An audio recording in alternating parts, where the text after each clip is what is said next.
Join me every Tuesday for fun and games and play for cash. That's right.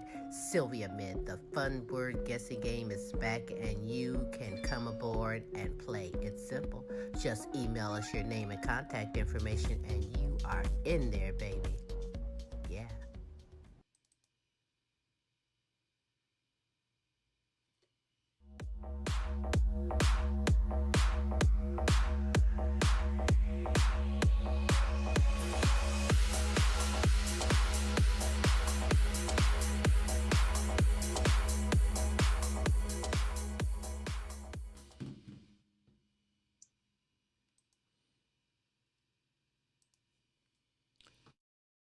Hey, this is Smooth Tim and Larry E on Tim's Tidbits, and thank you for joining us on another hump day. How you doing, Larry? Cool, we good. It's warm down here now, Tim. It's warm. It was warm up here today, but it's going to cool back down and get. I think we're going to get a little bit of dusty. Nothing much to brag about. Yeah, it's coming. But hey, man, it's just right around the corner. I'm ready for spring, brother. I'm ready for the warm weather. Yes. Let's bring it on. I'm ready. It's gonna be a good show. Gonna be a good show, man. We all know what's happening over in Ukraine. In fact, hey, man, I'm thinking about these people. I'm sure you are too, Larry. Hearts and prayers out to y'all. Man, that's just devastating what the hell is going on over there. I cannot believe it. I mean, you've been watching the news, you've been following that on what news station isn't carrying, and even, your social media. It's kind of hard to miss, the inhumanity that's going on. Yeah, the vice president, she came on 97.9 and was actually speaking about it, kind of breaking it down to everyone so they can really understand what's really going on. Because a lot of people are not up on politics. They don't understand the terminology, but she was actually on there and she spoke to a head crack and the other co-host, and they actually talked a little bit about it. So, You talking about Kamala? yeah, Kamala, Vice President Kamala Harris, Mm-hmm. yes. All right, yeah, she was on 97.9 and she actually broke it down to everyone because, radio is communication. So, Oh, yeah. And I got a little clip here. You talking? I mean, everybody. This is from the hurricane. She's part of the hurricane government, and she's talking about the different bombs that they're utilizing and how it's a violation of NATO treaty. And Russia's part of NATO, but I guess maybe they can opt out occasionally. But check this out.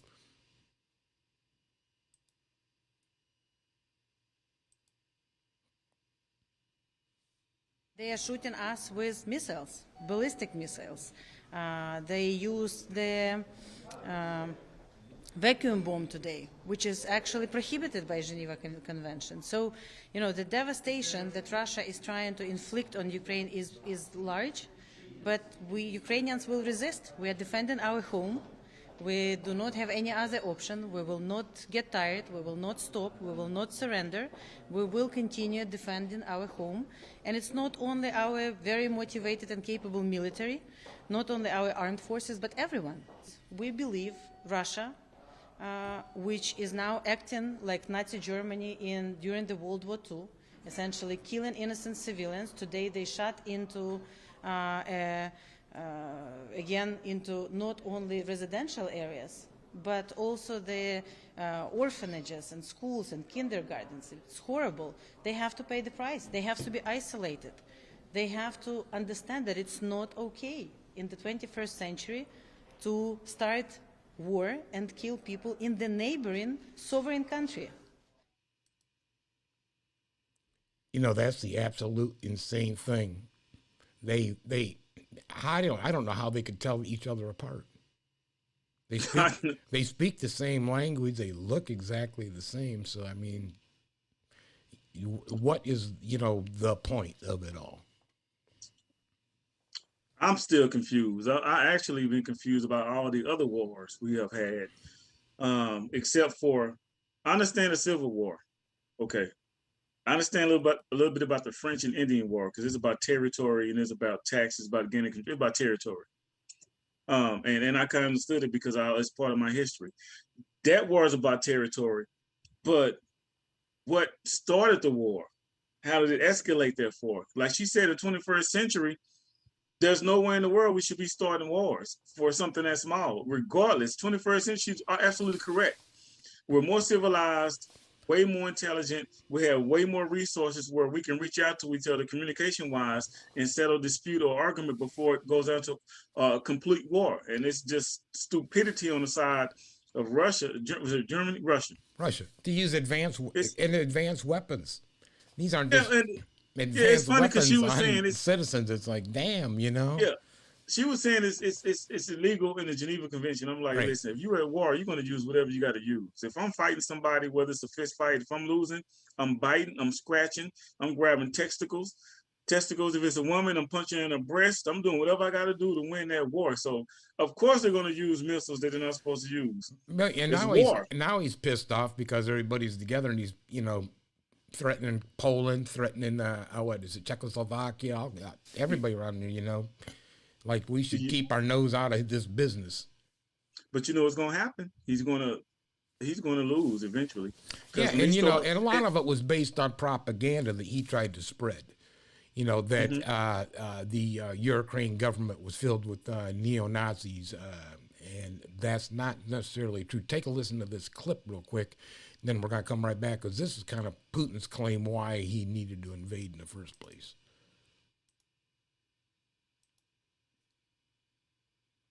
In Vladimir Putin's rambling war declaration on Thursday morning, he threw everything at the wall in hopes something might stick. He didn't just cite the Iraq War, the Balkans, the US intervention in Syria. He didn't just perform his usual rewriting of history, claiming Ukrainian land is Russian land. He also said this, and I quote, "We will seek to demilitarize and denazify Ukraine." Later, he addressed Ukrainian soldiers directly, saying, quote, "Your fathers, grandfathers, and great-grandfathers did not fight the Nazi occupiers and did not defend our common motherland to allow today's neo-Nazis to seize power in Ukraine." All of which seems awfully weird since Ukraine is not a Nazi country. So what in the world is Vladimir Putin going on about? Well, it's part of a Russian propaganda narrative, one that's long found currency among the American far right and parts of the far left. A lie told in bad faith, but one that almost a decade ago held a sliver of truth. It started in 2014 when Ukrainian demonstrators forced the Russian-aligned president Viktor Yanukovych to flee the country. Putin responded by invading and backing Russian separatists across Ukraine. And in the fighting, far-right fringe militias joined other Ukrainian elements to defend their homeland. Chief among them was the Azov Battalion, a paramilitary formed by, yes, neo-Nazis. But other far-right groups came and went too, with names like Right Sector, Patriot of Ukraine, and White Hammer. Few made much of an impact on the fighting or on Ukrainian society. But even back then, Putin was falsely claiming that the neo-Nazi groups ran Ukraine. Never mind the fact that in Ukraine's most recent election in 2019, the country's ultra-nationalist far-right coalition gained just over 2% of the vote and 0 seats in parliament. These guys don't run anything in Ukraine, with one notable exception. The Azov Battalion still enjoys status as a National Guard unit, one that US and Canadian militaries refuse to work with when they're training Ukrainian troops. In fact, you may have seen them recently in viral photos showing Azov soldiers training regular Ukrainians, including a grandmother, for possible insurgency fighting against Russian invaders. The vast majority of Ukrainians have little in common with Azov's extremists, but with the constant threat of Russian invasion, they don't mind the help. You know, they trained that grandmother. Can you imagine her with a gun? She probably shoot about 15 people. It looked like, didn't that look like a wooden gun though? They just teaching her how to hold it. Can you imagine her out there with a gun with the Parkinson's set in and she's shooting, she's just killing everybody because she can't keep her hand from. Come on, man, they desperate. Hey, man, Patrick Smitty says, my personal opinion is Putin has bitten off more than he can chew, and NATO will crush him. And it's already happening. Yeah, he's right. Yeah, and when she stated that how they were killing kids in orphanages and shooting residential people, just regular people, when you start putting that out there, then you know that other places gonna be like. I've seen on TV when they were talking about a vote that they had taken in NATO, and apparently it's the biggest lopsided vote, you know, to put these different sanctions on Russia. And interestingly enough, it was the first time ever that Sweden said, yeah, I'm in on this too. We need to do this. Yeah, a lot of people forget the United States, forget us. Yeah. A lot of other countries are going to band together, and then Putin is going to lose more than what he's going to gain. Well, when your neighbors, when your neighbors getting their ass kicked, and you're like, hey, I live right next door. Yeah, who's next? He's going to lose more than what he has. So hey, but the other thing I think is kind of funny is, and then there's now the rumor. Have you heard? And who knows? This could be propaganda, but it's kind of interesting little shit that they put out there. Is the fact that people are thinking he's actually really lost his freaking marbles. No, I really do think something has really happened. Something happened to piss that man off. He's retaliating.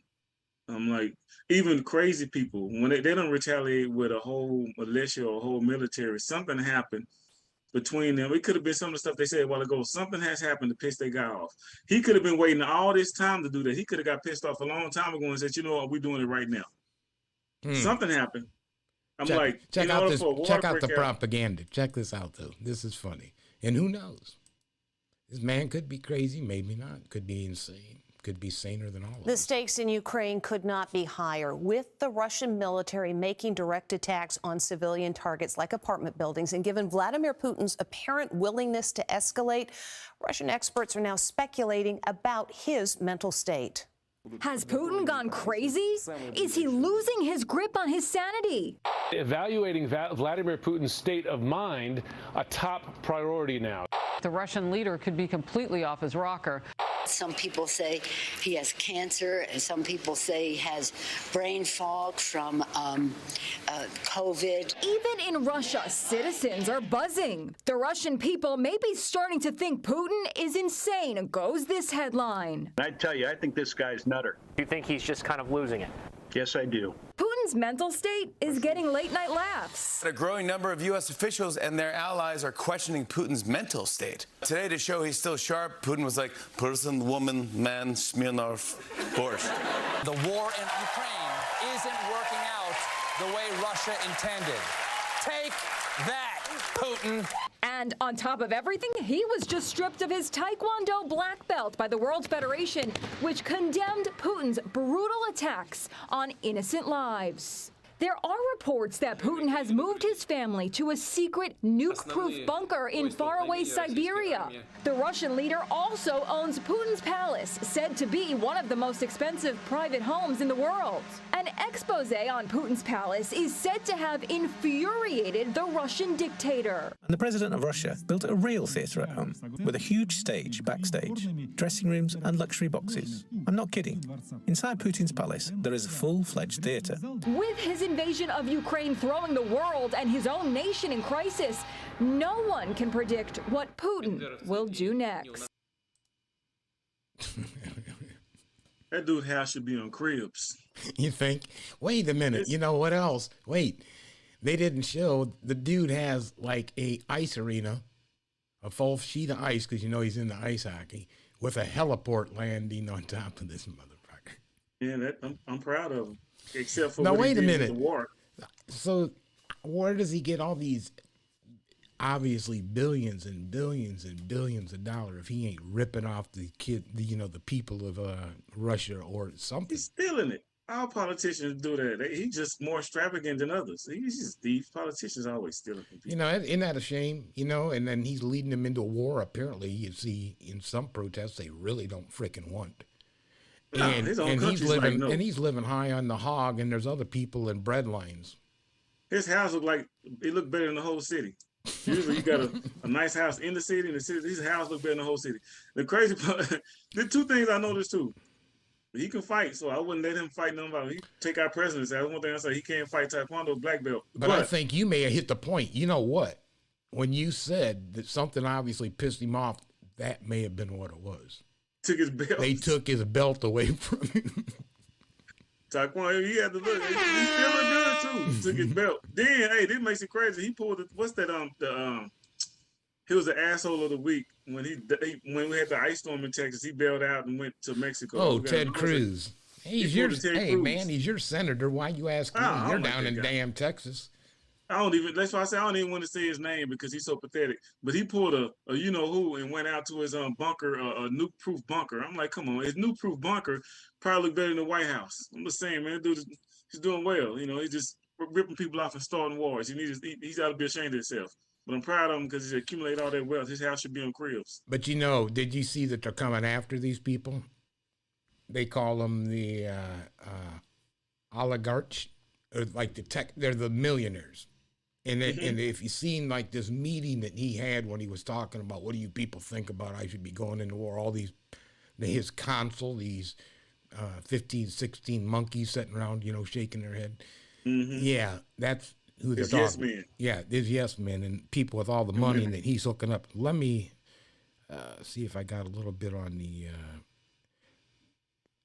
oligarch, because it is so interesting how they're going to be going after them. And fact is, in the State of the Union last night, Biden said, yeah, these are the people that we're going after, and we're going to get it all. Check it out, and you'll find out who they are first. Well, Shep, Russian billionaires moving their yachts, scrambling their jets, and shifting their assets to prepare for a possible crackdown.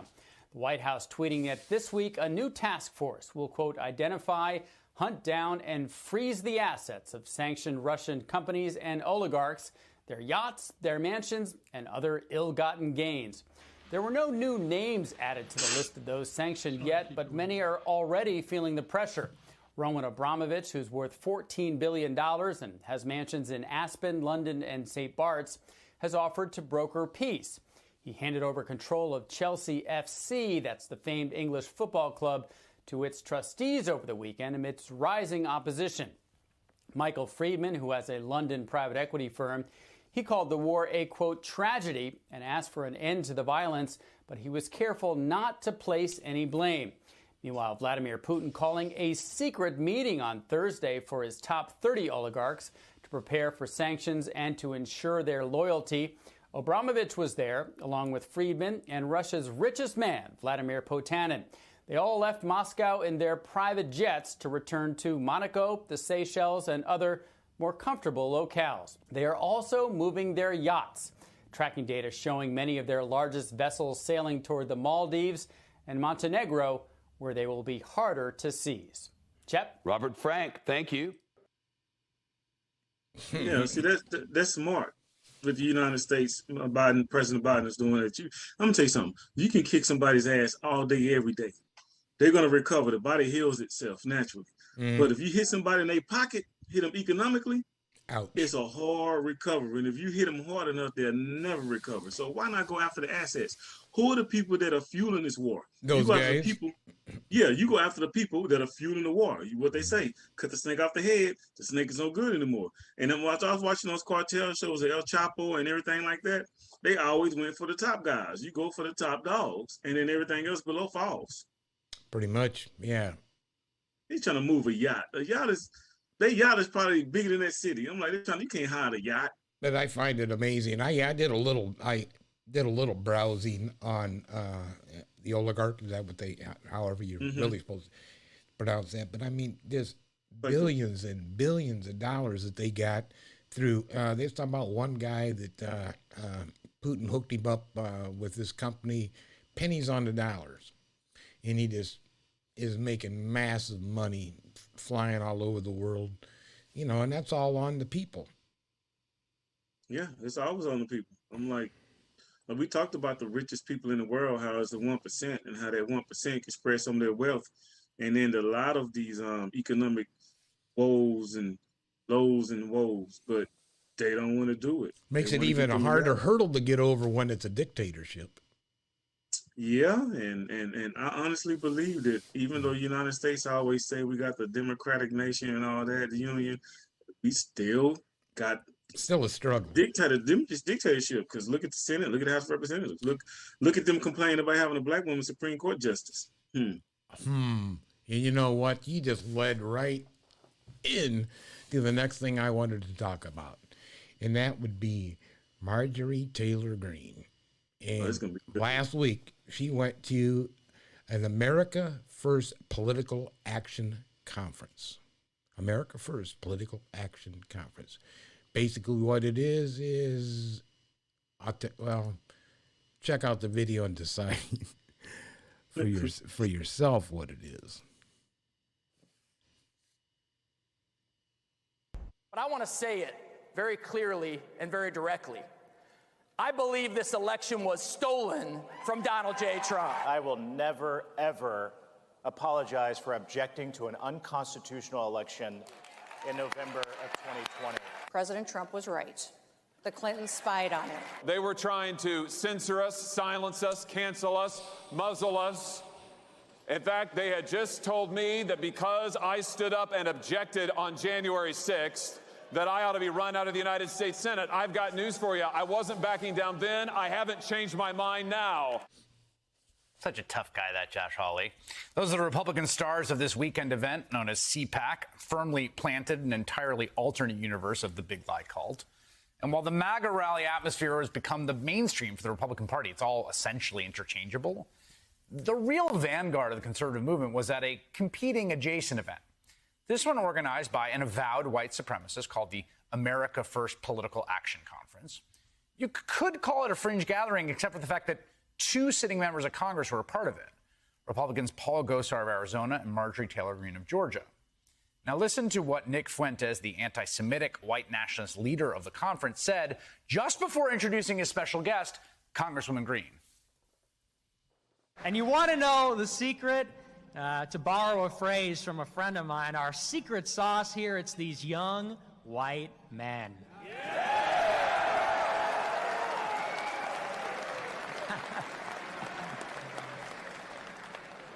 That's what we call the secret ingredient. America and the world has forgotten about them, but not us. You know, they say about America, they say, diversity is our strength, you know. And I look at China and I look at Russia. Can we give a round of applause for Russia? Yes.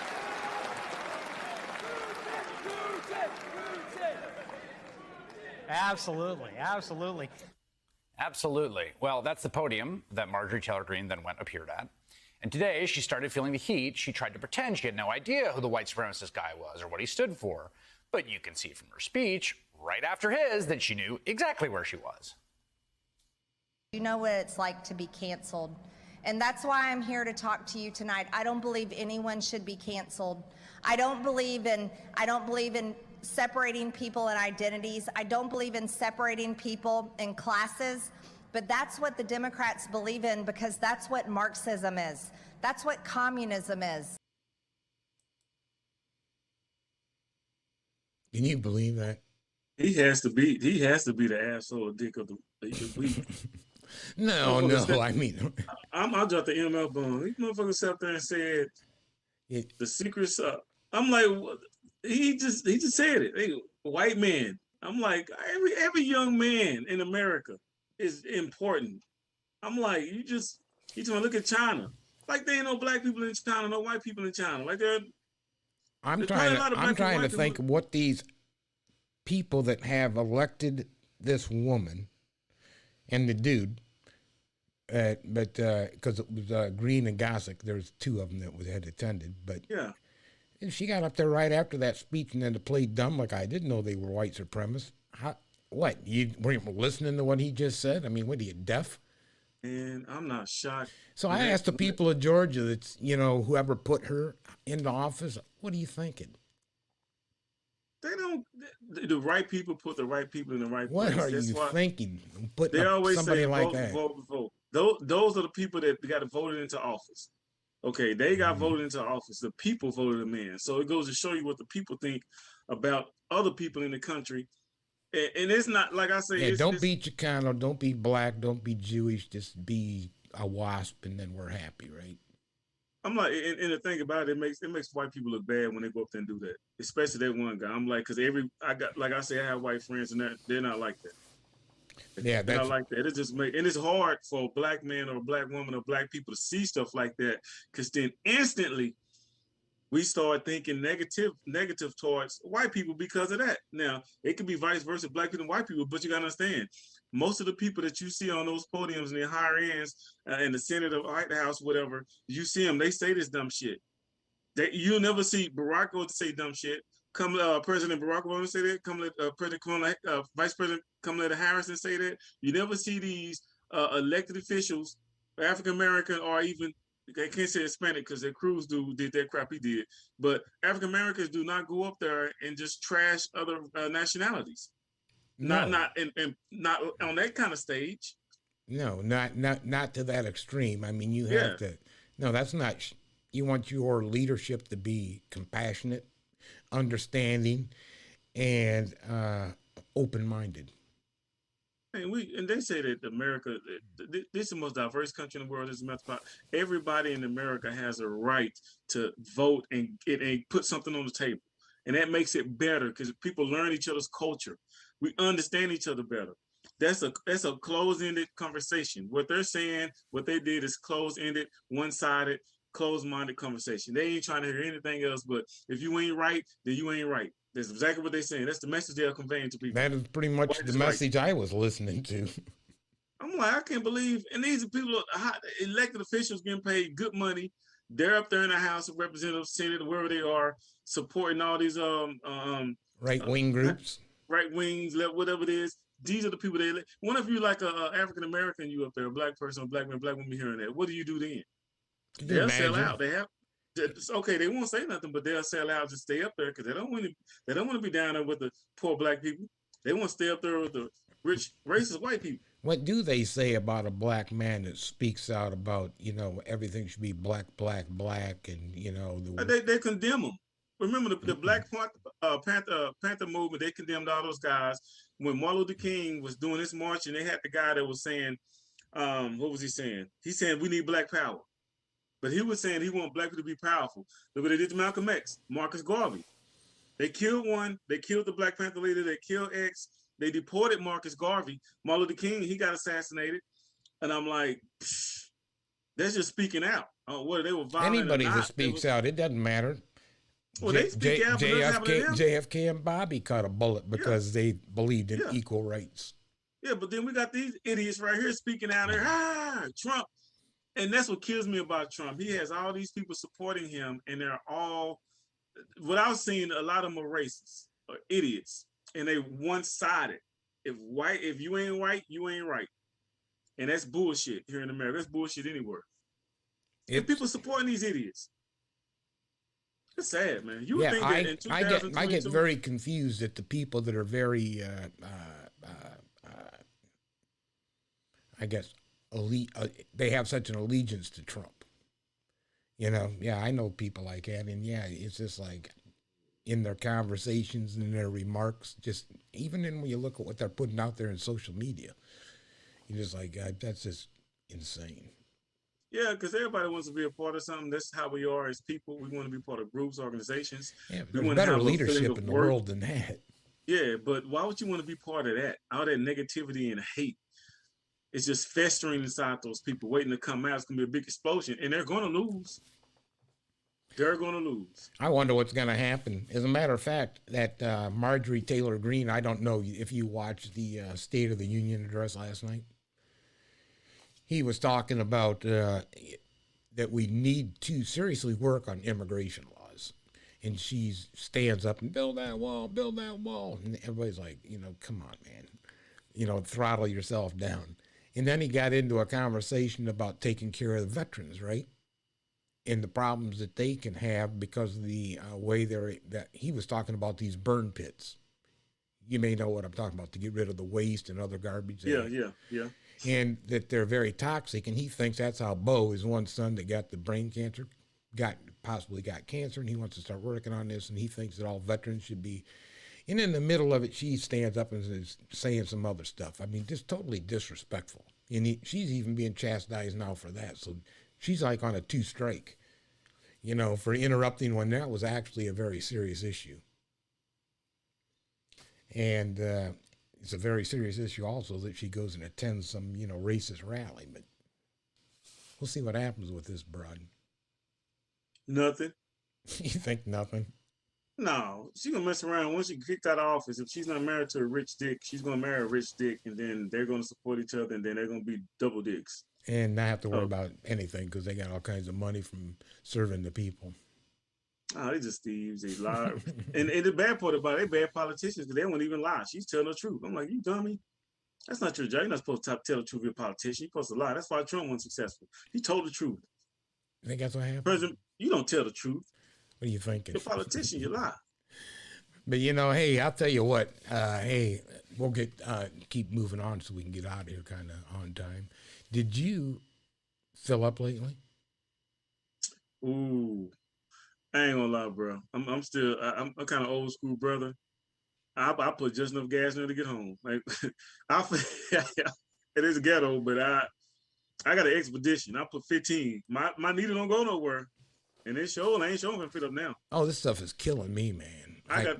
I can't believe it. I mean, I drive an economy car, and it's like you start seeing $3.50 a gallon. It's like you'll be riding around on a lawnmower or something like that sooner or later. And you know what is interesting is I seen on another news clip they were showing a map of like gas prices, and naturally out in California they're getting really whapped in the ass with gas prices. Yeah. But in Texas, down where y'all are at, in Ohio, up by us, because we got refineries, is the cheapest gas area. I need to move down there. But I'm looking, I looked at that map and I'm like, oh, the cheap area is Texas and Ohio. And I thought, oh, that's because of our refineries. Oh, you said it's cheaper in Texas? Yeah. Because of refineries. Yeah. Oh, yeah. Well, I thought you said it was cheaper up there. I'm like, no. The two cheapest states in the union was Ohio and Texas. Oh, yeah. Oh, Texas is. And I said, well, that makes sense, Yeah, you ain't got to import it. It's already here. Yeah, because you got to drive a short distance. Yeah, I mean, it comes through the pipeline to our refineries, and then we pump it right onto the big vessels. They get out on the logistics. They get out on the Great Lakes and out to sea. It's all about logistics. The more money it takes to bring it, the more it's gonna cost you when you get it. Yeah, you heard. Anyhow, hey, let's take a real quick clip because we know everybody's feeling it.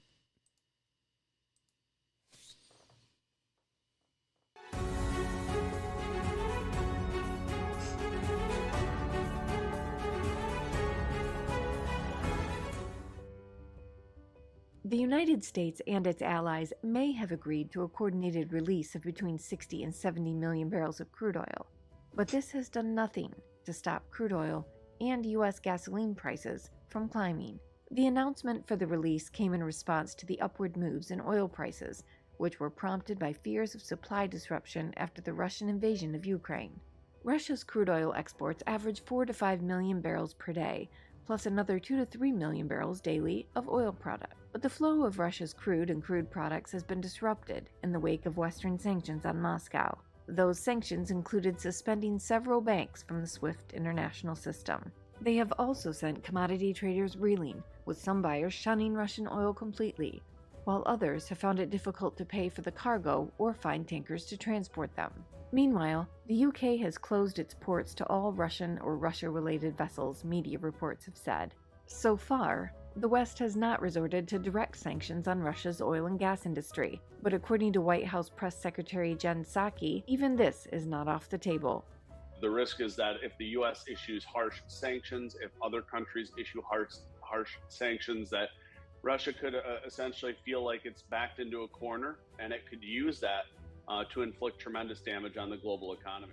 Meanwhile, prices at the pump across the United States continue to rise. According to AAA, the average cost of a regular gallon of gasoline has reached $3.61, up by 6 cents in a single day. In Los Angeles, the average gas price has broken a new record. Yeah, the Los Angeles Long Beach area broke another record again today for the highest average. We are now paying $4.88. The average for the state, according to AAA, stood at $4.82 per gallon. With regards to the planned concerted release of oil reserves, FG Energy analysts wrote in a note, it should have a significant psychological effect on oil market sentiment because it would signal to the market that the main oil-consuming nations are determined to try to prevent a further spike in oil prices. This has not, however, had that effect on oil prices. Yeah, I think it's going to go up anyway. You notice every time we have some kind of tragedy or whatever, oil prices go up. Yeah, but do you believe that? I mean, in Los Angeles, you're paying almost $5 a gallon now. And like you said, you know it's going to go up. There's no doubt about it. And, you know, Patrick Smithy, if you're still on, he made... How much is your gas went up? How much are you paying for? I think they buy. He's in Europe, so they probably buy it by the liter. Well, I spoke to a guy earlier. He's from California. He said gas is around about. He said what they're dealing with is high gas prices. And it's like $4, $4+, close to $5. He said the gas is real high up in California. He's from San Diego. You know, you're gonna have to ask your company to get you a vehicle and a car and a gas card so you can afford to go to work. You know, I have one, so. Oh, well, then you're already ahead of the game. That's what I would be asking for, too. I have a company van. I'm going to tell you, when I first started working there 2 years ago, it cost about $55 to fill that van up. Then it cost $100 to fill that van up. So you've seen it double. Double. Well, it's a van, so it doubled. It costs a lot of money to fill it up. I say, because I ran it, I say $80. It went from 50 or from 60 to 80, 55 to 80, something like that. Like but it was 15, 20 gallon tank. Yeah, it's a full size van, so it's almost $100 right now. Within those 2 years, it's almost doubled. That's messed up. And luckily, it's not my van. You know, I wouldn't have to put $100 in. I got an Expedition, the old Expedition, so I think I put like $15 in it, and the line moved up just a little bit. You know, I can understand I can understand our dependency upon oil, Larry, but I think that, you know, we could go into more utilization of natural energy and stop burning so much and utilizing so much of this fossil fuel, and the price would go down. Yeah, well, you got to think about it too, though. People are still trying to get rich. They're still trying to make their money during a time of depression. So, and this is a time of depression because of what's happening over there in Russia and Ukraine. Yeah, so those rich guys are like, you know what, we might not make our money off the regular gas flow, so let's go ahead and jack these prices up so the gas does stop. We still made our money.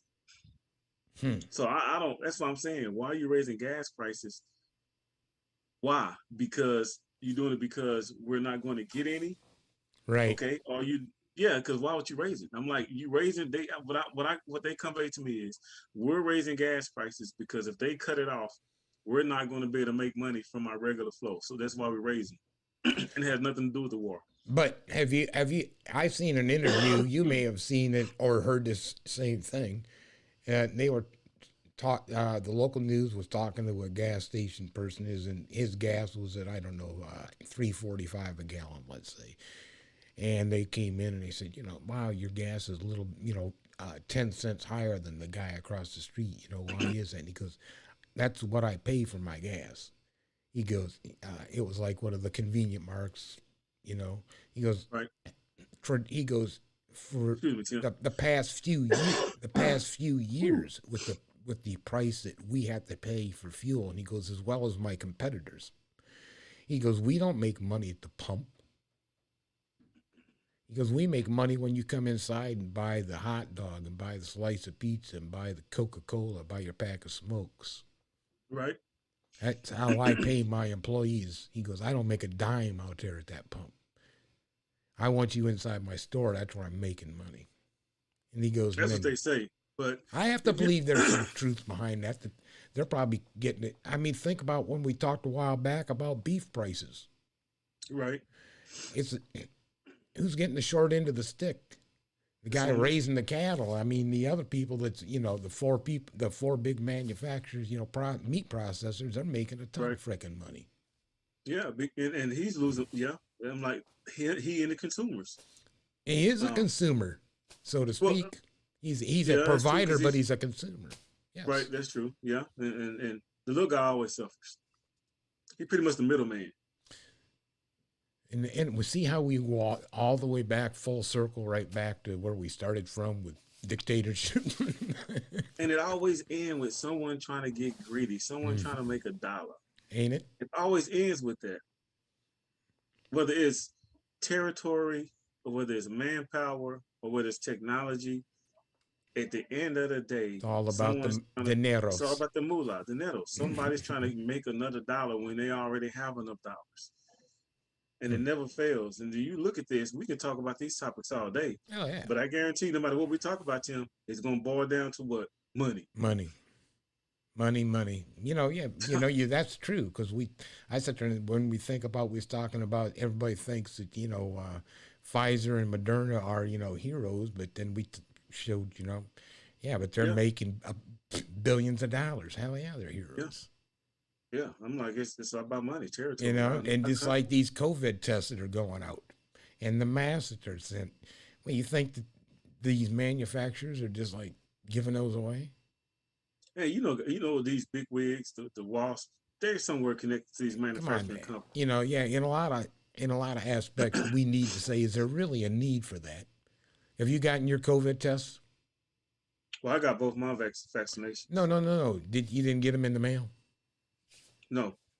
You get tested in the mail now? Yeah, you can just go to covidvax.gov and get 4 test kits sent to you at home for free. I got COVID tested. That kind of cram up your nose, Exactly. I wouldn't be into it. Cokeheads can handle it. I couldn't deal with that. Yeah, if I was trying to get out a booger or something, yeah, but I don't want to just intentionally just hurt my nose. Stick some up my nose. You do if you trim that. You trim them hairs, right? So that's about as far as it goes. Get stuck. Get stuck in my hair. The battery stopped. Oh shit! Man. Yeah, I know when that happens. Hey man, you know what? You asked me earlier, and I have to go to this. And you said, Tim, can that guy be the asshole of the week? And I said, Larry, no. Actually, and it doesn't necessarily have to be, hang on, let me find this. Oh, there we are. It doesn't necessarily have to be somebody in leadership and government. This guy proves it. See, it's going to be good. Meanwhile, in Iran, a man was hospitalized after shoving a AA battery into his penis. Worse, he put it in backwards so his penis wouldn't even start.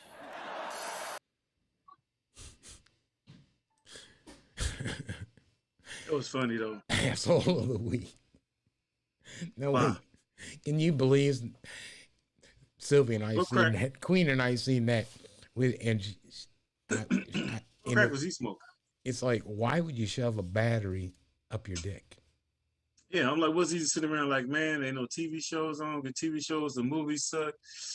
I got a battery. I'll shove a battery up my dick. I got a battery. What can I do with this damn battery?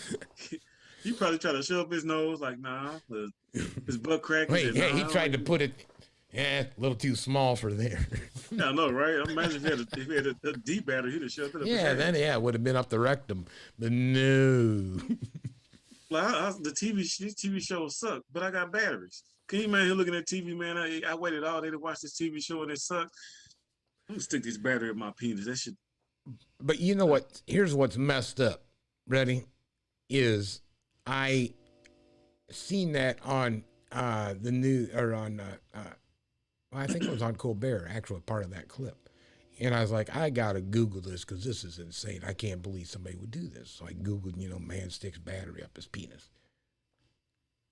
You wouldn't believe how many hits you get from man sticks cord up his penis. I'm like, I didn't realize that was a fetish. I'm like, how you even get that battery? He said he had a AA or an A? Yeah, AA. So I mean, that's a pretty good. And it was so far down, that they, that it actually caused damage. I mean, that's some weird shit. So you take a COVID test, and shove it up your nose. I guess he said, I'm done taking all these COVID tests, but I got this battery. I got this battery I can do something with. No. How can I be the asshole of the week? What can I do to shock everybody? How can I go? do? Look, how can I go viral with this fucking battery? But how can I go viral with this battery? Yeah, that's just some weird shit, Larry. I don't know, man. Or he could have been like trying to, he could have been trying to do something with his wife or someone, and then she was using a vibrator. And you know what? I'm gonna take all the batteries out this. I got these vibrators, these battery vibrators, these batteries for the vibrator. What can I do with this battery to make sure she doesn't use it again? Now, when you went through some classes where they talked about sticking batteries in your penis, sexual deviations and perverts. Yeah, but through when you're going through your LE training. Yeah, but the purpose of that is like getting some kind of rise out of it. But there's no possible way you can get a rise out of putting some of that little small hole in your penis. Obviously, he had to. Why would you? I mean, I don't know, man. Well, you know what we talked about? Here's the weird shit. Is on the last that would have been the Now You Know show last Thursday, so people can look at this one and listen to her talk on Vondivision. She was talking about this couple. She was a teacher, and he was a law enforcement officer. I can't remember where it was at. That's why they'll have to look at it to figure it all out and get the whole story. Right. He was jerking off into this cookie mix or cake mix, and then she would make it and take it to school and serve it to the kids. Their ass whooped. It's nasty. And it's like, what? Well, how'd they get caught? Was I jerked off in a cupcake? I got you. I have no idea. It might have been cupcakes. I think you might be right. But yeah, people shove a battery up your dick. If they ain't trying to get money, they shoving batteries up their penis. Or jerking off in cupcakes. Jerking off in cupcakes. I got you. I jerked off in a cupcake. I don't know, man. Jokes on you. Or invading Ukraine. Raising gas prices. Man, let's wrap this up, Larry. Let me get over here to you, brother, and tell everybody how the hell. Oh yeah, our fitness tip of the week and how Larry can be followed. All right, fitness tip of the week will be this: anytime you're working out with heavy weights, make sure you get a spotter. Doesn't matter whether you're using free weights or weight bench or squats, or using dumbbells, lying on a flat bench. Get your spotter when the weight could be more than what you can normally lift if you're going for your max, 1 rep max or 2 rep max. Because doing that, you can avoid injuries and avoid embarrassing yourself. So get your spotter and make sure the spotter knows exactly how to spot you while you are doing that exercise. Now, you can find me on Facebook at LRE Fitness Solutions, or you can find me on Instagram at LRE Fitness Solutions, 100G, that's my comedy name, /LRE Fitness. So, and I actually have a Facebook page, but just separate from the LRE Fitness, which is Estelle Junior Larry also. So Instagram, Facebook, Estelle Junior Larry, Facebook, LRE Fitness Solutions. Find me there. Get you a spotter. Don't hurt yourself and embarrass yourself in the gym trying to lift too heavy. So you have so much shit, you got yourself confused. I keep it simple. I say, just Google me. Timmy Giffen. Easy, but an easy way is to get a hold of us is to go to thequeensylviashow.com, and you can see all the shows we got going on there. And that would probably be the best way to follow me. But anyhow, I'll tell you what. I had a fun night tonight. It was fun talking about these idiots. And I mean, again, to the Ukraine, it's not funny what's going on. I mean, truly, it's a travesty. And thoughts and prayers with all you people.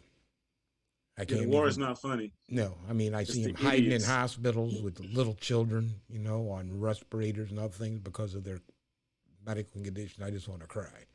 It's like, that's just a travesty. It could be you. It could be me. I hope Putin pays the price. I don't think he will. I think they'll find. So he has money, so you can buy your way out of crap. But that's the harsh reality of life. Seen it happen before. He won't go to prison for it. I've never seen not one leader go to prison for starting a war. Not nobody. Yeah, I know they keep throwing that old verbiage around about war crimes. We'll see. No, I ain't never seen president go to prison yet. Even when they lost the war, they still went to prison. So come on, man. Who knows? Anyhow, hey, until next week, Larry and I are saying peace out, and please, please, please, please don't shove any battery up your dick. And get a spotter. And get a spotter.